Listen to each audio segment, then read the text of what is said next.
The passage that precedes Luke 19 tells of a poor blind man who shouted out for mercy so that Jesus might notice him.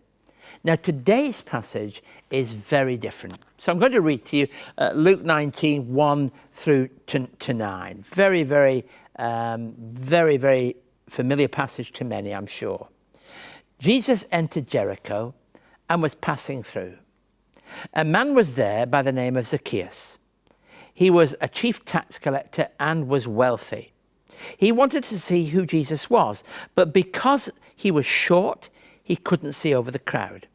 So he ran ahead and climbed a sycamore fig tree to see him, since Jesus was coming that way.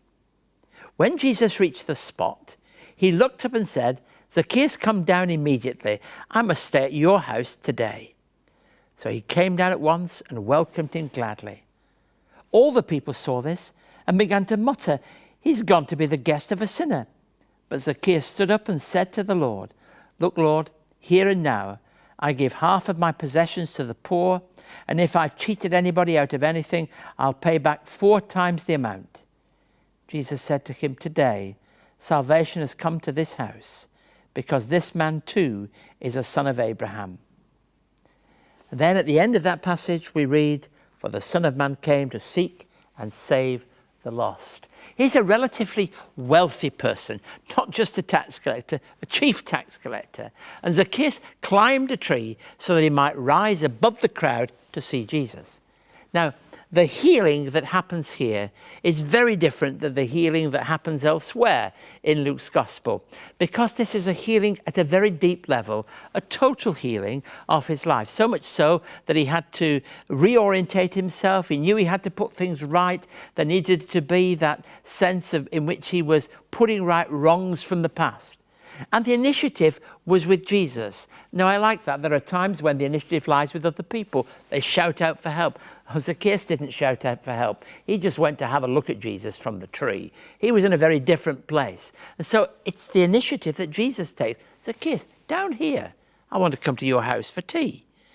And the parable of what happens here is really summed up in the proclamation of a reversing of the past. So many stories, parables, and incidents in the life of Jesus are about reversing situations. And we find that it is very clear in verse 8.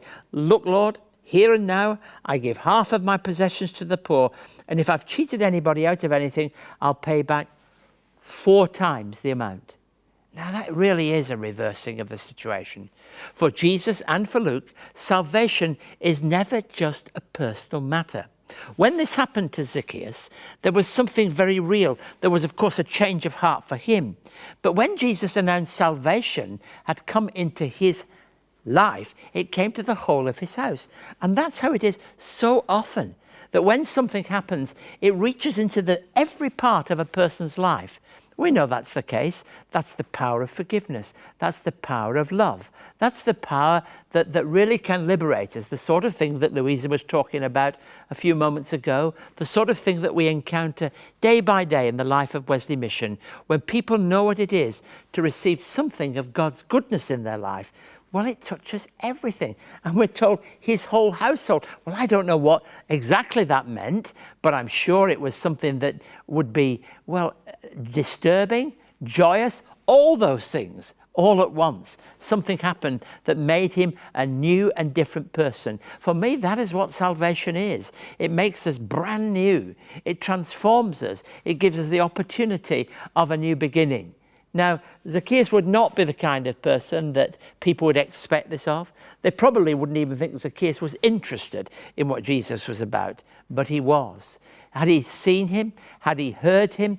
Had he seen people who've been changed? Had he heard disciples talk about his amazing stories and ministry? Well, I don't know, but I know that whatever he'd heard, it had made such an impact that he needed to climb that tree to see him.